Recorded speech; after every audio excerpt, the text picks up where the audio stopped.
Hello, my name is Amanda Stubbs, and this is my presentation on remote collaboration in evidence-based care. I plan to use the Villa Health case study supplied by Capella University on assignment 4 for class 4030. I will discuss the benefits and potential drawbacks of remote collaboration among care teams and describe how evidence-based practice model was used to construct a care plan with the goal of enhancing patient safety and delivering effective results. The case of Caitlin Bergen. She's a 2-year-old female presented to the emergency department and admitted for pneumonia. This is her second admission for the same diagnosis. She presents with tachypnea, febrile, and scattered bronchi in the upper lobes and diminished breath sounds and the right base. Interventions include chest physiotherapy and nebulized aerosol, which actually resulted in thick secretions. She is underweight and appears malnourished. After a positive sweat test and subjective reports of salty kisses, Dr. Copeland determines her diagnosis is cystic fibrosis.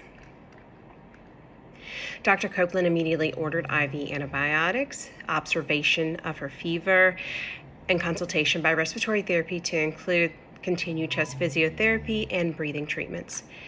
Dr. Copeland arranges multiple calls to various disciplines involved in caring for Caitlin. She reaches out to the primary care physician for the patient about an hour away via Skype telephone, Dr. Benjamin. Dr. Benjamin expresses his inexperience with this diagnosis and admits this is his first patient with cystic fibrosis. As challenges present themselves, they reach out to a local social worker in the patient's hometown. The social worker reveals the financial strain on the family despite having good insurance coverage, and that the father had been unemployed for quite some time before this, and so they were unsure what would be covered and what would not. At discharge, extensive instructions and education were provided to mom for home management of this new diagnosis. After a few days home, the patient's mother contacted her primary care physician, did not answer the phone, could not get in touch with them. She became worried and called the team at the Villa Health. A Skype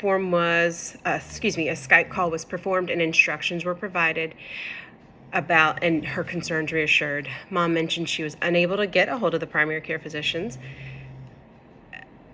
So through the Skype and the video assessment, they were able to determine that she was percussing incorrectly and reassured her that there were other interventions or possibilities for her, such as a vibrating chest vest to help with that percussion. So mom was provided with education at discharge to be the primary caregiver. However, they determined that the father will require additional guidance and assistance in locating available options and potential financial aid. Together with Caitlin's interdisciplinary team, I will develop a particular treatment plan to discuss the future of her conditions and employ evidence-based techniques via the knowledge to action evidence-based practice methodology to improve her health and prognosis in light of the new diagnoses. I will also evaluate all the issues raised with a particular focus on how Caitlin's parents will manage the diagnosis and subsequent treatments. According to the CDC, the genetic condition cystic fibrosis causes issues with breathing and digesting. About 35,000 people have it in the United States alone. People with cystic fibrosis have mucus that is too thick and sticky, which essentially obstructs airways and causes lung damage, traps germs and makes infections more likely, and prevents proteins necessary for digestion from reaching the intestines, thereby reducing the body's ability to absorb nutrients from food. People with cystic fibrosis are more likely to develop diabetes, cirrhosis, arthritis, reflux, hypersplenism, and osteoporosis due to the illness's impacts on several organs. Erica Copeland will be in charge of Caitlin's case at the hospital. Dr. Copeland, nurse Virginia Anderson, respiratory therapist Rebecca Helgo, Dr. Benjamin, her primary care physician, and Ms. Simmons, social worker, will evaluate her. After determining Caitlin's diagnosis, Dr. Copeland recommended implementing a series of treatments immediately. Prior to Caitlin's release, a multidisciplinary team convened and developed to plan and address her future requirements, including virtual collaboration to enhance a plan to enhance her malabsorption and nutrition, continuing chest physiotherapies, and at-home symptom monitoring. In addition, Dr. Copeland prescribed pancreatic enzyme supplements, a high-calorie, high-fat diet with 110 to 200% of the recommended daily caloric intake for adults, which consists of about 35 to 40% fat, and fat-soluble vitamin supplementation, which will cover the pancreatic insufficiency, which affects 87% of cystic fibrosis patients. This syndrome typically manifests in the first year of life. Patients that need pancreatic enzymes are resistant to stomach acid have a varied dose based on the oral intake and adjusted based on growth response. To optimize vitamin dosage, serum A, D, E, and K, which are fat soluble, are assessed annually. Every 3 months, she will be monitored for continuous growth evaluations. Patients who are underweight may require placement and utilization of a G-tube to ensure that they are receiving adequate nourishment. This will aid in weight gain. In order to prevent common bacterial and viral diseases, patient will also require surveillance tests. Patients with cystic fibrosis can take oral inhaled antibiotics, which are typically available at retail pharmacies or mail-order pharmacies. Inhaled antibiotics are available through specialty pharmacies. Caitlin's parents are unable to provide her with the necessary treatment because she lives in a rural area, about an hour away. Telehealth enables the team to collaborate remotely. This allows specialists the opportunity to assess, instruct, and deliver healthcare remotely.